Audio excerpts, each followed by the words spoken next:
warahmatullahi wabarakatuh.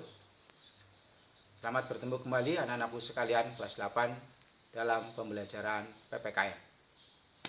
Sebelum pembelajaran dimulai, marilah kita buka bersama dengan membaca doa. Berdoa mulai.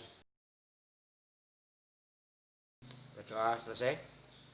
Bagaimanakah kabarmu hari ini anak-anakku sekalian? Mudah-mudahan kalian dalam keadaan sehat walafiat sehingga dapat mengikuti pembelajaran ini dengan penuh semangat. Dalam semester 1 kelas 8, itu bukunya seperti ini.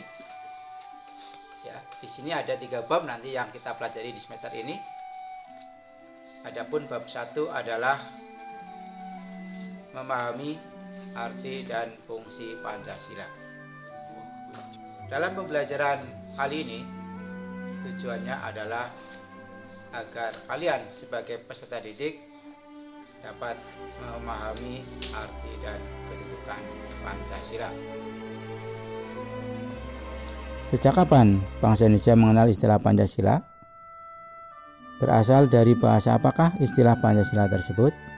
Menurut Profesor Darji Darmo Diharjo SH, istilah Pancasila sudah dikenal sejak zaman Kerajaan Majapahit, abad ke-14.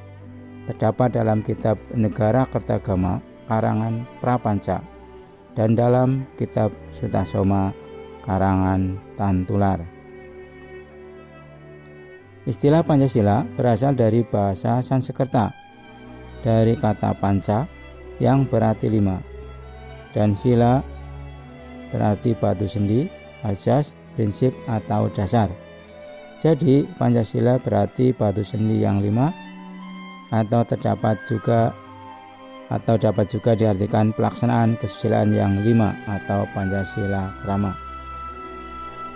Pelaksanaan kesusilaan yang 5 yaitu dilarang melakukan kekerasan, B. Dilarang mencuri, C. Dilarang berjiwa dengki, D. Dilarang berbohong, dan E. Dilarang mabuk atau minuman keras. Mulai kapan istilah Pancasila diperkenalkan dalam kenegaraan? Istilah Pancasila diperkenalkan pertama kali oleh Insinyur Soekarno dalam sidang BPUPKI tanggal 1 Juni 1945. Menurut beliau, Pancasila adalah isi jiwa bangsa Indonesia yang telah turun-temurun sekian abad lamanya, terpendam bisu oleh kebudayaan Barat.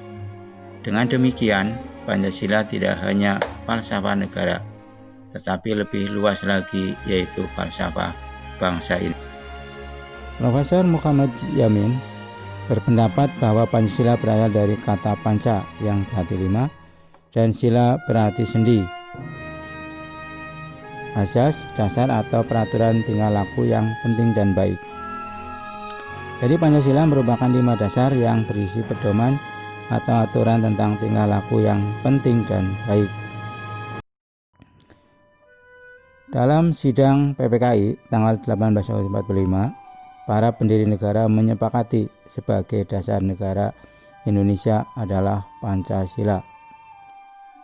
Rumusan Pancasila yang tertuang dalam alinea keempat pembukaan Undang-Undang Dasar 1945 adalah kedudukan Pancasila sebagai dasar negara kita yang telah ditetapkan oleh PPKI pada tanggal 18 Agustus 1945. Pancasila berfungsi sebagai dasar negara. Hal ini mengandung maksud bahwa Pancasila digunakan sebagai dasar untuk mengatur penyelenggaraan ketatanegaraan negara Republik Indonesia yang meliputi bidang ideologi, politik, ekonomi, sosial, budaya, dan pertahanan keamanan. Fungsi dan peranan Pancasila sebagai berikut. 1. Pancasila sebagai jiwa bangsa Indonesia berfungsi agar bangsa Indonesia tetap hidup dalam jiwa Pancasila. 2. Pancasila sebagai kepribadian bangsa Indonesia. Hal ini berfungsi memberi corak khas bangsa Indonesia yang dapat membedakan bangsa kita dengan bangsa lain. 3. Pancasila sebagai sumber dari segala sumber hukum. Berfungsi sebagai sumber hukum yang berlaku di Indonesia. Semua hukum harus tunduk dan bersumberkan dari Pancasila. 4. Pancasila sebagai perjanjian luhur. Hal ini mengandung arti sebagai dasar negara. Pancasila telah disepakati oleh para pendiri negara dalam sidang PPKI 18 Agustus 1945. 5. Pancasila sebagai cita-cita dan tujuan bangsa Indonesia. Hal ini berfungsi untuk mewujudkan masyarakat yang adil dan makmur. 6. Pancasila sebagai satu-satunya asas dalam kehidupan berbangsa dan bernegara. Hal ini merupakan perwujudan dari melaksanakan Pancasila secara murni dan konsekuen.